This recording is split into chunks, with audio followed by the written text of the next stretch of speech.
আসসালামু আলাইকুম। দেশ বিদেশ টিভি থেকে হুসেন বলছি। আমার চ্যানেলে সবাইকে স্বাগত। আমাদের সমাজ কি বদলে যাচ্ছে? আমাদের যে সামাজিক মূল্যবোধ ছিল সেটা থেকে আমরা সরে আসছি কিনা, এই প্রশ্ন দিন দিনেই প্রকট হচ্ছে। গতকাল সোমবার আমি একটা ভিডিও দেখলাম, মঙ্গলবার একটা নিউজ দেখলাম। সেটা হলো আমাদের দেশের একজন নায়িকা আছেন, অভিনেত্রী, তার নাম হচ্ছে স্বাগতা। তিনি স্বীকারোক্তি দিয়েছেন যে তিনি তার বয়ফ্রেন্ড হাসান আজাদের সাথে 1 বছর লিভ টুগেদার করেছেন, অর্থাৎ একসাথে থেকেছেন। সেটা হলো আপনার বিবাহ বহির্ভূত সম্পর্ক। এখন তিনি এটাও বলছেন, স্বাগতা, দুই পক্ষের বাবা মার এই যে তাদের সম্পর্ক, তারা বিয়ে ছাড়াই দুইজন একসাথে থাকছেন, তাতে দুই পক্ষের বাবা মারই কোনো আপত্তি ছিল না। বোঝা যাচ্ছে তারা অনেক মডার্ন, তারা অন্যদের মতন না।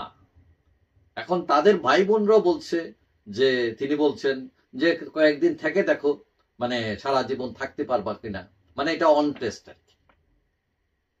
এখন তিনি দাবি করেছেন যে সমাজ স্বাভাবিকভাবে তাদের এই সম্পর্ক নিয়েছে এবং সমাজ পরিবর্তন হচ্ছে। লিভ টুগেদার, ডিভোর্স আস্তে আস্তে নর্মালাইজড হচ্ছে, স্বাভাবিক হচ্ছে, জিনিসটা মানুষ মেনে নিচ্ছে, এটা তিনি দাবি করেছেন।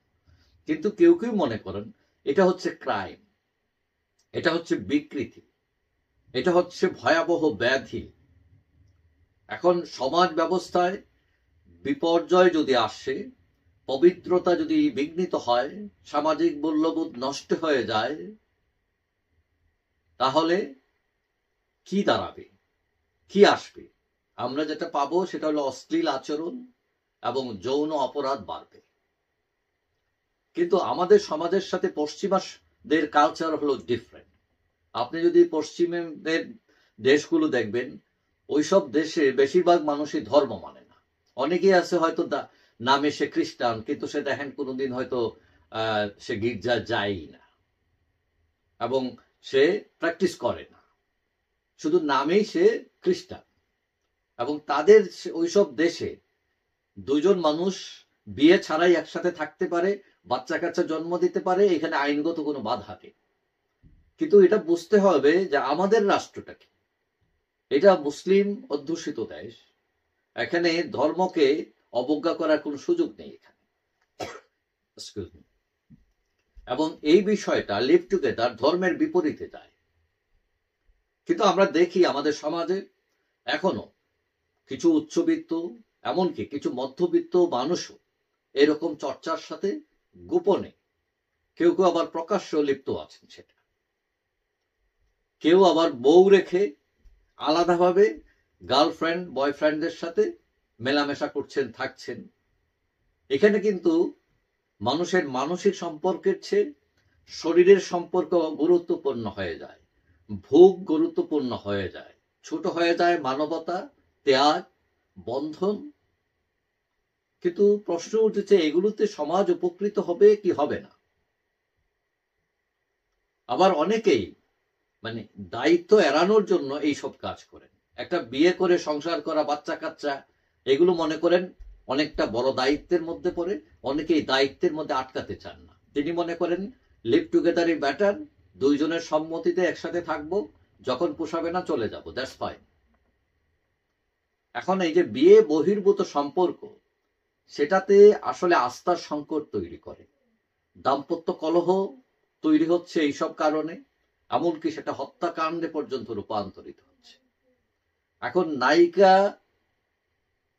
যে স্বীকারোক্তি, স্বাগতার স্বীকারোক্তি, যে তিনি হয়তো সাহস করে সেটা বলেছেন যে লিভ টুগেদার করেছেন, হয়তো সত্য বলেছেন। কিন্তু সমাজ এটা নিচ্ছে কিনা, সমাজ এতে উপকৃত হচ্ছে না, এটাতে অপকারিতা বেশি, এগুলো বিশ্লেষণের দাবি রাখে। এবং বেশিরভাগ মানুষই মনে করেন আমাদের সমাজে এগুলো হওয়া উচিত নয়।